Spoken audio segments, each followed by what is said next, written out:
வணக்கம். 2026 தமிழ்நாடு தேர்தல் களம் இப்போதே சூடு பிடிக்க ஆரம்பிச்சிடுச்சு. ஆனா இந்த தடவை இது வழக்கம் போல இல்ல. அரசியல்லையே ஒரு பெரிய புயல் அடிச்ச மாதிரி மொத்த களமும் தலைகீழ மாறப்போகுது. அப்படி என்னதான் புதுசா மாற்றம் வந்திருக்கு? வாங்க ஒன்னொன்னா பார்க்கலாம். இத்தனை வருஷமா நம்ம தமிழ்நாட்டு அரசியல்னாலே என்ன? ஒன்னு திமுக இல்ல அதிமுக. இந்த ரெண்டு கட்சிகளுக்குள்ளதான் போட்டியே இருக்கும். ஆனா இனிமே அப்படி இருக்காதோ? இந்த ரெண்டு பெரிய கட்சிகளுக்கு நடுவுல ஒரு புது சவால் வந்திருக்கே. அது என்ன? வாங்க இன்னும் ஆழமா பாப்போம். முதல்ல தமிழ்நாட்டு அரசியல் களத்தோட தற்போதைய நிலவரம் என்னன்னு ஒரு சின்ன ரீகேப் பார்த்திடலாம். நமக்கு தெரிஞ்ச மாதிரி பல வருஷங்களா, அதாவது பல பத்தாண்டுகளா இது ரெண்டு திராவிட கட்சிகளுக்கு நடுவுல நடக்கிற போட்டி தான். இப்போதைய நிலவரப்படி ஆளுங்கட்சியான திமுகவுக்கும் பிரதான எதிர்க்கட்சியான அதிமுகவுக்கும் மத்தியில தான் ஒரு பெரிய போராட்டமே நடந்துட்டு இருக்கு. இதுதான் நமக்கு ரொம்ப பரிச்சயமான தமிழ்நாடு அரசியல் களம் இல்லையா? சரி, இப்போ எதிர்க்கட்சி என்ன சொல்லுதுன்னு கேட்போம்.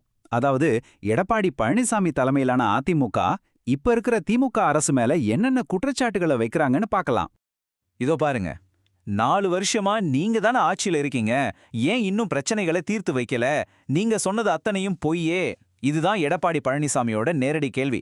சிம்பிளா சொல்லணும்னா, திமுக கொடுத்த தேர்தல் வாக்குறுதிகளை நிறைவேற்றவே இல்லை அப்படிங்கிறது தான் அவங்களோட முக்கியமான வாதம். அவங்களோட இன்னொரு பெரிய விமர்சனம் என்னன்னா, பிரதமர் மோடி விஷயத்துல திமுகவோட நிலைப்பாடுதான். ஒரு காலத்துல கோபேக் மோடின்னு சொன்னவங்க இன்னைக்கு வெல்கம் மோடின்னு சொல்றாங்களே, இது என்ன இரட்டை நிலைப்பாடுன்னு அதிமுக கேள்வி எழுப்புது. திமுக கொடுத்த வாக்குறுதிகள்ல எதையெல்லாம் நிறைவேற்றலன்னு அதிமுக ஒரு லிஸ்டே போடுறாங்க. உதாரணத்துக்கு 100 நாள் வேலை திட்டத்தை 150 நாளா உயர்த்துவோம்னு சொன்னாங்க, ஆனா செய்யல. பாதுகாக்கப்பட்ட காவிரி குடிநீர் எல்லாருக்கும் கொடுப்போம்னு சொன்னாங்க, அதுவும் நடக்கல. 45 நாள்ல மக்கள் பிரச்சனைகளை தீர்ப்போம்னு சொன்னதும் வெறும் வெற்று வாக்குறுதியா போயிடுச்சுன்னு குற்றம் சாட்டுறாங்க. இப்படி திமுக அதிமுக மத்தியில அரசியல் கணம் சூடா போயிட்டு இருக்கும்போது தான் யாருமே எதிர்பார்க்காத ஒரு என்ட்ரி. முற்றிலும் புதுசான ரொம்ப சக்தி வாய்ந்த ஒரு போட்டியாளர் உள்ளே வந்து மொத்த அரசியல் கணக்கையுமே மாத்தி எழுதிட்டாரு. ஆமாங்க, நான் சொல்றது நடிகர் விஜய் ஆரம்பிச்ச தமிழக வெற்றி கழகம், அதாவது தவக பத்தி தான். இவங்க தான் அந்த புது சக்தி. சரி, இவங்க எப்படி தங்களை மத்த கட்சிகள இருந்து அழகுபடுத்தி ஒரு மாற்று சக்தியா காட்டிக்கிறாங்க? முதல்ல அந்த பேரை பாருங்க, தமிழக வெற்றி கழகம். தமிழ்நாட்டுக்கு வெற்றியை தேடித்தர்ற கட்சிங்கிற அர்த்தத்துல வச்சிருக்காங்க. அவங்களோட நோக்கம் ரொம்ப தெளிவா இருக்கு. ஊழலே இல்லாத நேர்மையான முழுக்க முழுக்க மக்களை மையமா வச்ச ஒரு மாற்று அரசாங்கத்தை கொடுக்கணும். அதாவது இப்போ இருக்கிற அரசியல் சிஸ்டத்தையே மாத்தணும்னு களத்துல இறங்கியிருக்காங்க. அவங்களோட கொள்கைகள் என்னன்னு பார்த்தா ரொம்பவே காட்டமா இருக்கு. கொடியவர்களோட கதையை முடிக்கணும், கொள்ளையடிக்கிற கூட்டங்களை ஒழிக்கணும், லஞ்சம் ஊழலுக்கு ஒரு முற்றுப்புள்ளி வைக்கணும்னு சொல்றாங்க. அது மட்டும் இல்லாம பெண்களோட பாதுகாப்பு, சம வாய்ப்பு, அப்புறம் எல்லாருக்கும் கல்வி, சுகாதார மாதிரி அடிப்படை உரிமைகள் கிடைக்கணுங்கிறதுல ரொம்ப கவனமா இருக்காங்க. மொத்தத்துல ஒரு பெரிய சுத்திகரிப்பு பண்ணணும்னு சொல்றாங்க. இங்க ஒரு முக்கியமான கணக்கு இருக்கு.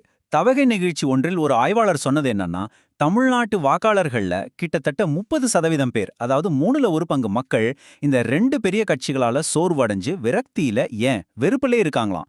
ஒரு மாற்றத்துக்காக ஏங்குற இந்த பெரிய மக்கள் கூட்டத்தை தான் தவக குறிவைக்குது. சரி, கட்சி ஒரு பக்கம் இருக்கட்டும், இதோட தலைவர் விஜய் இந்த அரசியலை எப்படி பார்க்கறாரு? அவரோட வியூகம் என்னவா இருக்கு? இங்கதான் விஜய் ஒரு மாஸ்டர் ஸ்ட்ரோக் வைக்கிறாரு. அவர் சொல்றது கேளுங்க. எம்ஜிஆர் அவர்கள் கட்சி ஆரம்பிச்சப்போ அவரை கேலி செஞ்சாங்க. அவருக்கு நடிக்க மட்டும்தான் தெரியும்னு சொன்னாங்க. அதே வாய் தான் இன்னைக்கும் அதே விஷயங்கள சொல்லுது. பாத்தீங்களா? அவர் தன்னை நேரடியா எம்ஜிஆரோட ஒப்பிடுறாரு. அப்போ எம்ஜிஆரை எப்படி கிண்டல் பண்ணாங்களோ அதே மாதிரிதான் இன்னைக்கு தன்னையும் பண்றாங்கன்னு சொல்லி ஒரு பெரிய வரலாற்று தொடர்பை உருவாக்குறாரு.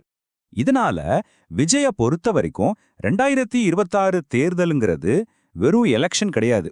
இது ஒரு தர்ம யுத்தம். ஒரு பக்கம் தூய சக்தியான தவக, மறுபக்கம் எத்தனை வருஷம் அரசியல்ல ஊறிப்போன தீய சக்திகளான திமுகவும் அதிமுகவும். இப்படிதான் அவர் இந்த களத்தை பார்க்கறாரு. அதுக்கு அவர் பயன்படுத்துற வார்த்தைகளை பாருங்க. அதே அறுத பழைய தீஞ்சு போன துருப்பிடிச்ச நஞ்சு போன ஆயுதங்களை தான் எனக்கு எதிராக பயன்படுத்துறாங்க. என்ன ஒரு சக்தி வாய்ந்த வார்த்தை! அதாவது தம் மேல வர்ற விமர்சனங்கள் எல்லாமே பழைய அரசியல்வாதிகளோட காலாவதியான விஷம் தோய்ந்த தந்திரங்கள்னு ஒரே வரியில அடிச்சு சொல்றாரு. சரி, இவ்ளோ நடந்திருக்கு. இதெல்லாம் வரப்போற 2026 தேர்தல்ல என்ன மாதிரியான தாக்கத்தை ஏற்படுத்தும்? ரொம்ப சிம்பிள். இத்தனை நாளா இருந்த இருமுனை போட்டி இப்போ அதிகாரப்பூர்வமா மும்முனை போட்டியா மாறியிருக்கு. 1 ஆளுங்கட்சியான திமுக கூட்டணி, 2 பாரம்பரிய எதிர்க்கட்சியான அதிமுக கூட்டணி, 3வது இந்த ரெண்டுமே வேண்டான்னு சொல்றவங்களுக்கு ஒரு புதிய மாற்றா ஒரே ஆப்ஷன் நாங்கதான்னு சொல்லிட்டு வர்ற தவைக. தமிழ்நாட்டு அரசியல் வரலாற்றிலேயே இப்போதான் முதல் முறையா ஒரு உண்மையான மும்முனை போட்டி உருவாகியிருக்கு. திமுக, அதிமுக, தவக 3 பேருமே சமபலத்தோட மோதுற மாதிரி ஒரு சூழல் இப்போ களம் திறந்திருக்கு.